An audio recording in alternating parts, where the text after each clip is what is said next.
یہ دوسری جنگ عظیم سے قبل دفاعی آلات اور بم توپیں بناتی تھیں۔ ان کمپنیوں نے جنگ کے بعد اپنا کاروبار تبدیل کیا اور یہ چند برسوں میں دنیا کی بڑی تجارتی اور صنعتی کمپنیاں بن گئیں۔ جنگ عظیم دوم سے قبل جاپان کی فوج دنیا کی طاقتور اور خوفناک فوج تھی۔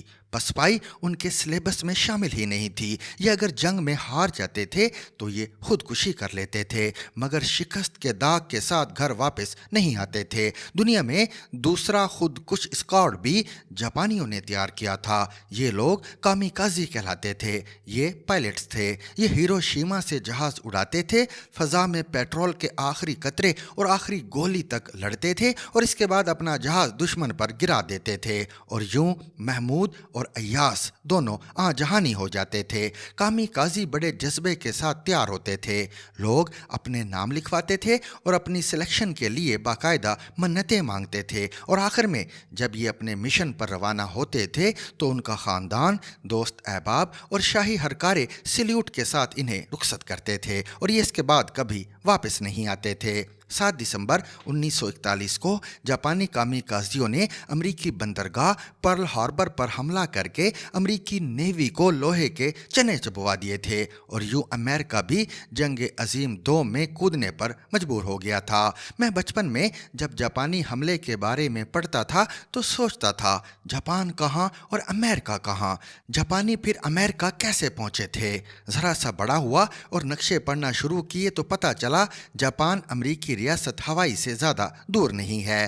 جاپانی جہاز پیسیفک اوشن سے ہوتے ہوئے امریکی ٹھکانوں پر حملے کر کے واپس جا سکتے تھے، اور جاپان یہ کرتا رہا۔ جاپانی فوج نے تھائی لینڈ، فلپائن اور انڈیا میں برطانیہ اور امریکہ دونوں کی ناک زمین پر رگڑ دی تھی، اور اگر امریکہ اس پر ایٹم بم نہ گراتا تو یہ بھارت سے برطانیہ کا پرچم تقریباً اتار چکے تھے۔ یہ فلپائن اور تھائی لینڈ پر قبضہ بھی کر چکے تھے۔ جاپانی برما اور بھارتی ریاست ناگا لینڈ پر قابض ہو چکے تھے، اور یہ سلسلہ اگر چلتا رہتا تو بھارت کے بعد ایران، ترکی اور پھر مشرقی یورپ دور نہیں تھا۔ ہٹلر روس تک پہنچ چکا تھا، اور اگر جاپان بھارت کے راستے سینٹرل ایشیا یا مشرقی یورپ آ جاتا تو 80% دنیا جرمنوں اور جاپانیوں کے قبضے میں ہوتی، اور آج دنیا کا نقشہ یکسر مختلف ہوتا۔ بہرحال 6 اور 9 اگست 1945 کے دن طلوع ہوئے، امریکہ نے جاپان پر 2 ایٹم بم پھینکے اور تاریخ کا دھارا بدل گیا۔ جرمنی اور جاپان مفتوح ہو گئے اور برطانیہ اور امریکہ فاتح بن گئے۔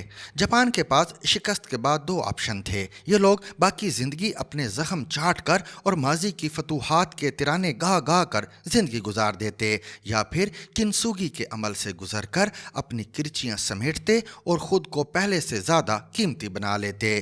جاپانیوں نے دوسرا آپشن پسند کیا اور یہ کنسوگی کے عمل سے گزرنے لگے۔ یہ لوگ دفاع سے نکل کر معاشی قوم بننے لگے۔ انہوں نے فیکٹریوں، منڈیوں اور کھیتوں کو اپنا جنگی میدان بنا لیا اور کمال کر دیا۔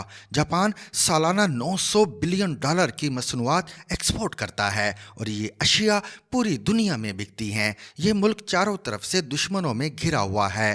چین، روس، کوریا، بھارت اور امریکہ کے ساتھ اس کی لڑائی ہے۔ چین کے ساتھ اس کا متعدد علاقوں پر تنازع چل رہا ہے۔ روس کے ساتھ 125 سال سے سخالین کے جزائر کی وجہ سے اختلاف ہے۔ کوریا کے لوگ جاپان کو غاصب سمجھتے ہیں۔ جاپان نے دوسری جنگ عظیم کے دوران بھارت کی ریاست ناگا لینڈ کو تباہ کر دیا تھا، اور امریکہ نے جاپان پر 2 ایٹم بم گرائے تھے۔ چنانچہ یہ ہر طرف سے دشمنوں میں گھرا ہوا ہے، لیکن اس کے باوجود یہ اپنے تمام دشمنوں کے ساتھ کھربوں ڈالر کی تجارت کر رہا ہے۔ جاپانی گاڑیاں، کمپیوٹر، ہیوی مشینری اور ادویات پوری دنیا میں جاتی ہیں، اور یہ اپنے دشمنوں سے بھی کھل کر خام مال منگواتا ہے۔